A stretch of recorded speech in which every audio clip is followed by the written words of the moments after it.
Well, hello everybody. Just another little gardening tip that I'd like to share with everyone, to all the fellow gardeners and green thumbs out there. What I've done is I've accidentally put this mulch on too thick, so I'm going to thin it out. A good idea is to put your bucket up in the bed where you're working, so that you don't lose your mulch. All over the ground, on the grass or whatever. So the reason I'm thinning this out is because it's a new bed and I've planted some broccoli seeds in there. Now on the packet it said guaranteed to grow, so I'm trying to sow them directly into their position and see how it go. It's almost winter in Australia. I've got the frosts and that sort of thing, so I mean, it might work, it might not, but hey, it's all about having a go, isn't it? So, not too sure what I'm going to do with the rest of the bed. I've got broccoli here.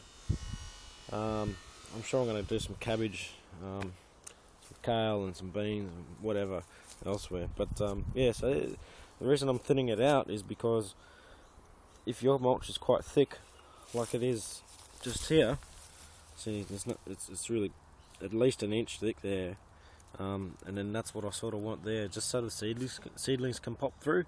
Otherwise the seedlings won't be able to come up in underneath from here. So if you take a good, like that, I still haven't got all of that, and that's really quite thick.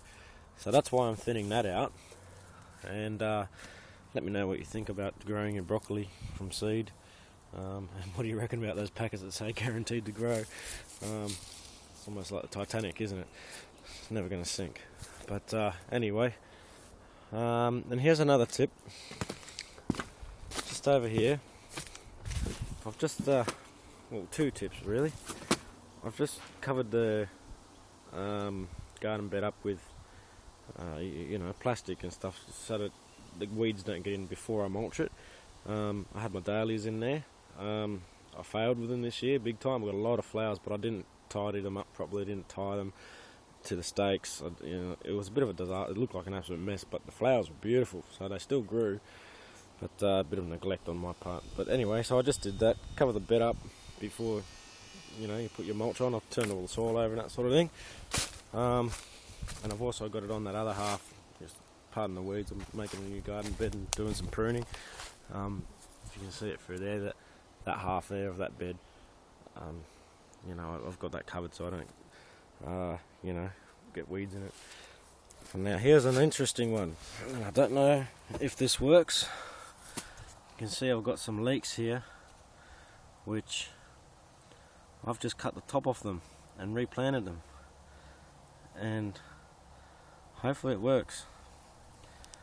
Let me know, maybe you've done it before, maybe you haven't, maybe you can give it a go. But the idea is that rather than starting from brand new seedlings or seeds, you can just use your existing one. They will age and they won't reproduce at a certain time, like they'll get old and they just won't grow. But this is the first time I've replanted these ones. So I'll leave it there, and I'll just go. I won't leave it there. Basically, just chop the top off. Use the leek in whatever you want to use it in. Soup usually, pumpkin soup goes good with. And then you plant the base of it into the soil, and you've got to make sure you plant it relatively deep, so you've got it nice and firm in the stem, so that it doesn't fall over. So I think that's about it. I'll see you guys later. Ciao.